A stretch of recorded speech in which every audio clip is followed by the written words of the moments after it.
नमस्कार, आप देख रहे हैं जनता टीवी और मैं हूं आपके साथ मनीषा सिंह। बात करेंगे देवभूमि की। प्रधानमंत्री नरेंद्र मोदी आज एक दिवसीय दौरे पर उत्तराखंड पहुंचे और इस दौरान पीएम ने सबसे पहले भारत की आध्यात्मिक भूमि आदि कैलाश पहुंचकर यहां शिव मंदिर में पूजा अर्चना करते हुए वहां दर्शन किए। प्रधानमंत्री जी ने आदि कैलाश के दर्शन करते हुए देश की सुख समृद्धि एवं खुशहाली के लिए प्रार्थना भी की और पीएम मोदी आदि कैलाश की यात्रा करने वाले देश के प्रथम प्रधानमंत्री बन चुके हैं। इसके बाद पीएम पार्वती कुंड में दर्शन कर गुंजी में सेना के जवानों और स्थानीय लोगों से भी मुलाकात करते हुए नजर आए और वो जागेश्वर धाम पहुंचे और यहां भी उन्होंने पूजा अर्चना की। पूजा के बाद पीएम ने पिथौरागढ़ में रिमोट का बटन दबाकर 4200 करोड़ की विकास योजनाओं का शिलान्यास और लोकार्पण किया और इस दौरान सीएम धामी भी वहां पर मौजूद रहे। पीएम की जनसभा में भारी भीड़ उमड़ती हुई नजर आई और इस दौरान पीएम मोदी ने जनता को संबोधित करते हुए कहा कि हम गरीबी हटाकर रहेंगे। वहीं सीएम धामी ने भी जनता को संबोधित किया।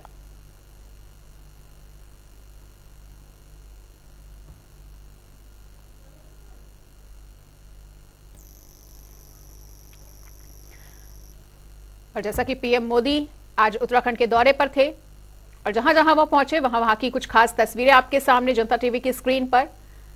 पहली तस्वीर में पूजा अर्चना करते हुए नजर आ रहे हैं पीएम मोदी।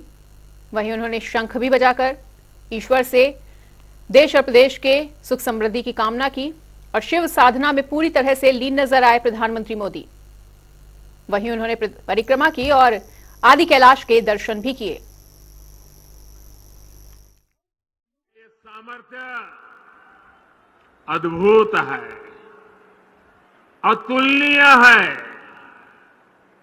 इसलिए मेरा विश्वास है और ये विश्वास मैंने बाबा केदार के चरणों में बैठ करके व्यक्त किया था। मेरा विश्वास है कि ये दशक उत्तराखंड का दशक होने वाला है और आज मैं आदि कैलाश के चरणों में बैठ करके आया हूं। मेरे उस विश्वास को फिर एक बार दोहराता हूं। उत्तराखंड विकास की नई ऊंचाई पर पहुंचे, आप लोगों का जीवन आसान हो, इसके लिए हमारी सरकार पूरी ईमानदारी से, पूरे समर्पण भाव से और एक ही लक्ष्य लेकर के आज काम कर रही है। अभी यहां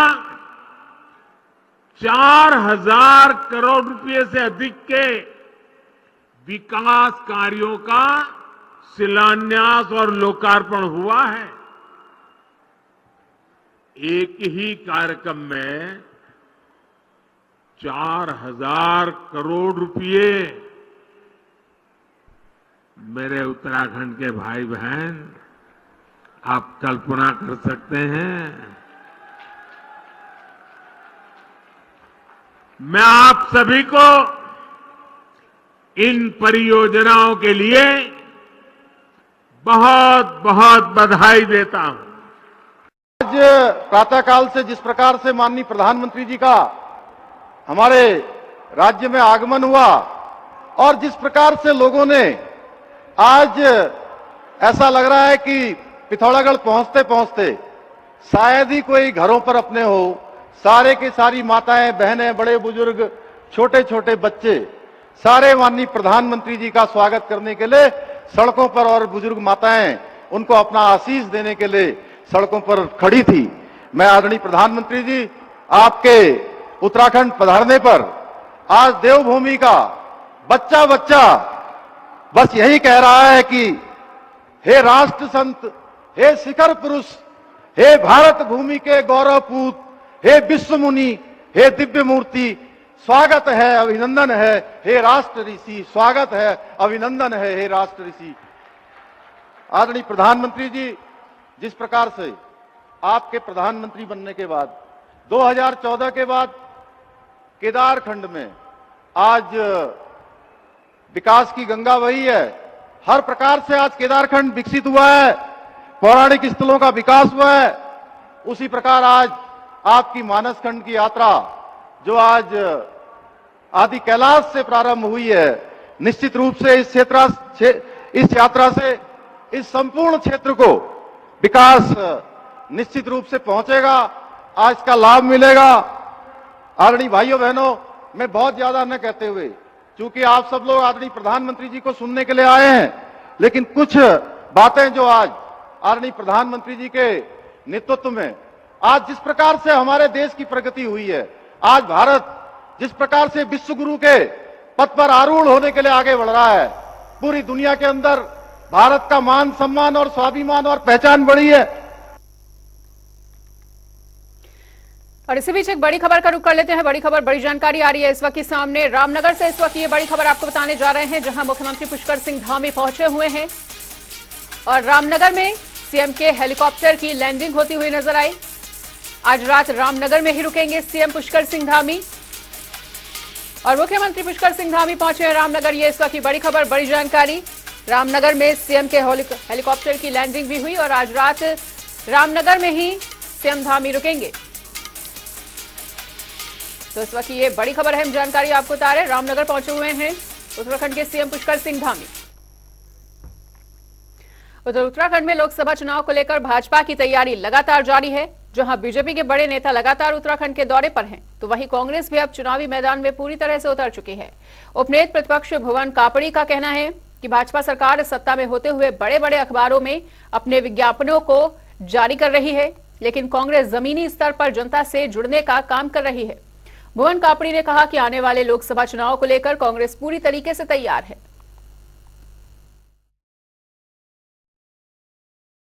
नहीं, हमारी अभी प्रदेश प्रभारी आए थे, उन्होंने पूरे 3 दिन रहकर यहाँ मीटिंग ली है, लोकसभा वाइज जिम्मेदारियां बांटी हैं।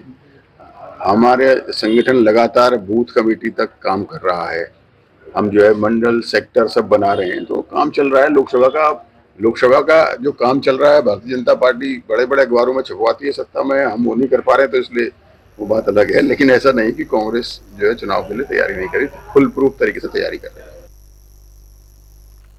2024 के लोकसभा चुनाव में भाजपा को टक्कर देने के लिए कांग्रेस के सोशल मीडिया विभाग ने कमर कस ली है और इसी कड़ी में आज लोगों से जुड़ने के लिए उत्तराखंड कांग्रेस के सोशल मीडिया विभाग ने व्हाट्सएप नंबर भी जारी किया।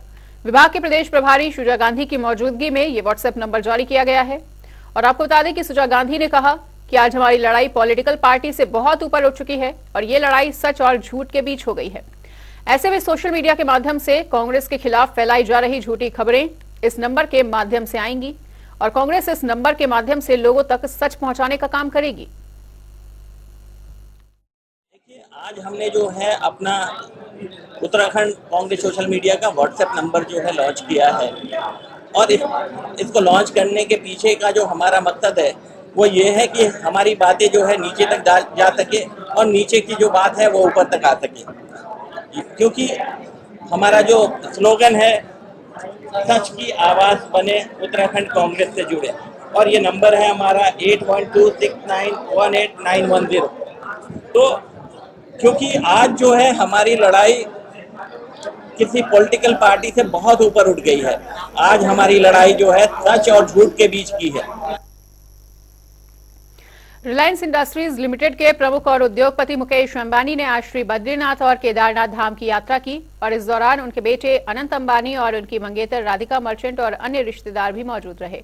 अंबानी परिवार ने मंदिर में विशेष पूजा अर्चना भी की और इसके बाद अंबानी परिवार ने बद्रीनाथ केदारनाथ मंदिर समिति को 5 करोड़ रुपए का चेक भी दान के रूप में दिया।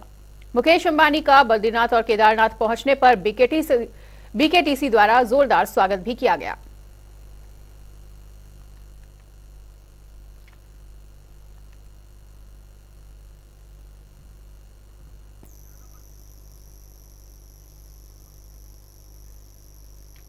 अपर मुख्य सचिव राधा रतूड़ी ने सचिवालय में समीक्षा बैठक की और आपको बता दें कि बैठक में विभिन्न विधानसभा क्षेत्रों के विधायकों से जनहित के 10-10 प्रस्ताव और कार्यों की जानकारी ली गई। एसीएस ने विधायक गणों से प्राप्त प्रस्ताव पर समयबद्ध रूप से प्रभावी कार्रवाई किए जाने के निर्देश भी दिए।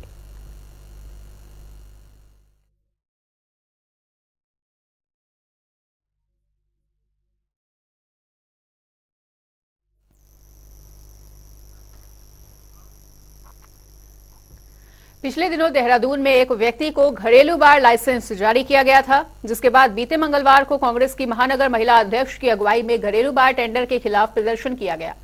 और वहीं उसके तुरंत बाद आबकारी आयुक्त हरिचंद्र सोमवाल की ओर से रोक के आदेश जारी कर दिए गए, जिसमें कांग्रेस अपनी जीत टटोलने की कोशिश करती नजर आ रही है।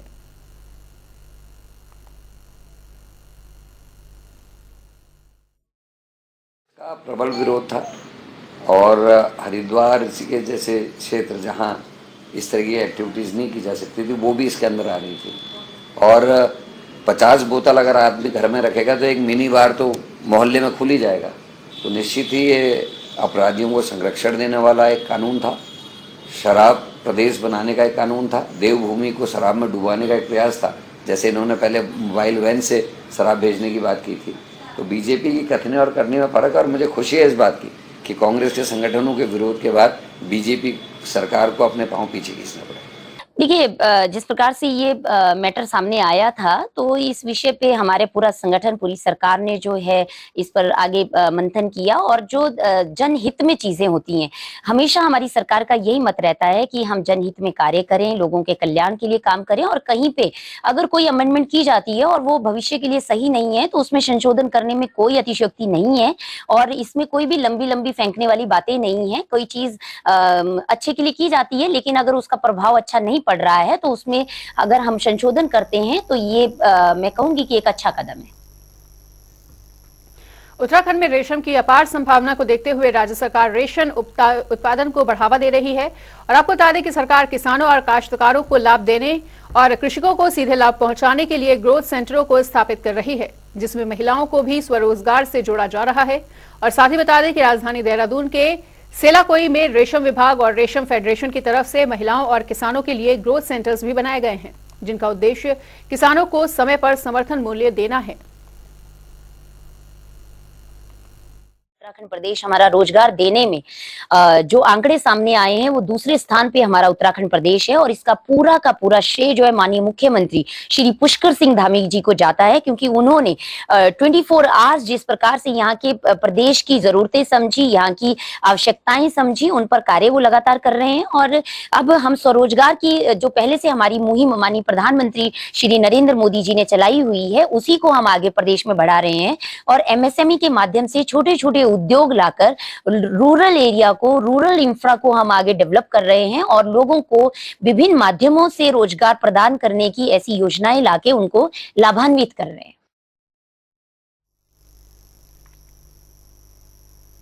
देहरादून में समाजवादी पार्टी प्रदेश कार्यालय में डॉक्टर राम मनोहर लोहिया की 54वीं पुण्यतिथि मनाई गई। और पुण्यतिथि पर प्रदेश महासचिव अतुल शर्मा की अध्यक्षता में महानगर अध्यक्ष सुरेश यादव सहित पार्टी के अनेकों कार्यकर्ताओं ने श्रद्धांजलि अर्पित की। प्रदेश महासचिव अतुल शर्मा ने कहा कि लोहिया जी का पूरा जीवन उतार और चढ़ाव से भरा रहा है। लोहिया जी ने काफी मुश्किलों का सामना किया और 12 अक्टूबर 1967 को वो दुनिया से अलविदा हो गए। आगे उन्होंने कहा कि लोहिया जी ने पंडित जवाहरलाल नेहरू की सरकार के खिलाफ भी आवाज उठाई थी।